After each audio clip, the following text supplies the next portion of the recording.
Hi friends, இன்னைக்கு நம்ம சேனலில் எந்த படத்தை பற்றி பார்க்க போகிறோம் அப்படின்னா, ராம் சரண், ஜான்வி கபூர் அவங்களோட நடிப்பில் வெளிவந்திருக்கிற சூப்பரான படம் பெதி அப்படிங்கிற படத்தை தான் இன்னைக்கு நம்ம பார்க்க போகிறோம். இந்த படத்தை ஏஆர் ரஹ்மான் சூப்பராக இசையமைச்சிருக்காங்க. இந்த படத்தை இயக்குனது யார் அப்படின்னா, இயக்குனர் புஜிபாபு சனா அழகாக இயக்கியிருக்காங்க.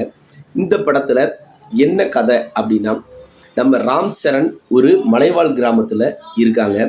அந்த மலைவாழ் கிராமத்தில் இருக்கக்கூடிய மக்களுக்கு ஆதார் கார்டு கிடையாது, ரேஷன் கார்டு கிடையாது, ஓட்டர் ஐடி கிடையாது, எதுவுமே இல்லாமல் ஒரு அத்திப்பட்டி கிராமம் மாதிரி, நம்ம சிட்டிசன் படத்தில் இருக்கக்கூடிய ஒரு அத்திப்பட்டி கிராமம் மாதிரி தனிமையில் இருக்குது. அந்த மலைவாழ் கிராமத்துக்கு தன்னால் என்ன செய்ய முடியும், இந்த கிராமத்தை எப்படி நம்ம உலகம் முழுவதும் தெரியப்படுத்துறது.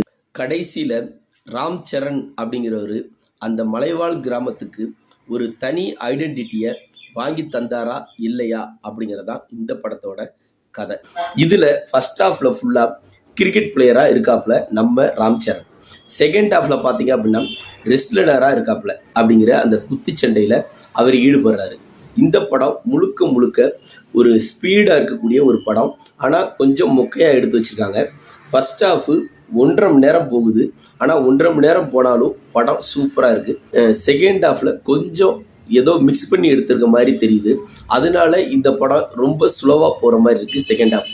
இந்த படத்தில் இடையில வரப்போ டைலாக்லாம் பார்த்தீங்க அப்படின்னா, அவனுக்கு நல்லா ஆடத்தான் தெரியும், ஆனால் நமக்கு அவனை ஆட்டி வைக்க தெரியும் அப்படின்ற டைலாக்லாம் சும்மா சூப்பராக இருக்குது. ஒரு சில காட்சிகள்லாம் சூப்பராக எடுத்திருக்காங்க. இந்த படத்தில் ராம் சரண் சும்மா சூப்பராக ஆக்ட் பண்ணியிருக்காருங்க. ஆனால் அந்த ஹீரோயின் இந்த படத்துக்கு கொஞ்சம் சம்மந்தம் இல்லாமல் தான் இருக்காங்க. கொஞ்சம் கிளாமராக இந்த படத்தை காட்டியிருக்காங்க. இந்த படம் பார்த்தீங்க அப்படின்னா ஃபஸ்ட்டு ஹிந்தியில் வந்துச்சு. அந்த ஹிந்தியில் வந்த படத்தை தெலுங்கில் ரீமேக் பண்ணியிருக்காங்க.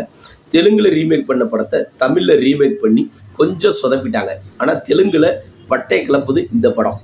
நீங்கள் இந்த படத்தை எப்படி பார்க்கலாம் அப்படின்னா, வீட்டில் உங்களுக்கு போர் அடிக்குதா, அடிக்கிற வெயிலுக்கு உங்களால் வீட்டுக்குள்ளே உட்கார முடியலையா, 3 மணி நேரம் நீங்கள் குழுன்னு எங்கேயாவது இருக்கணும்னு ஆசைப்பட்டீங்கன்னா இந்த படத்தோட டிக்கெட்டை வாங்கிட்டு போய் தேட்டரில் உட்காருங்க.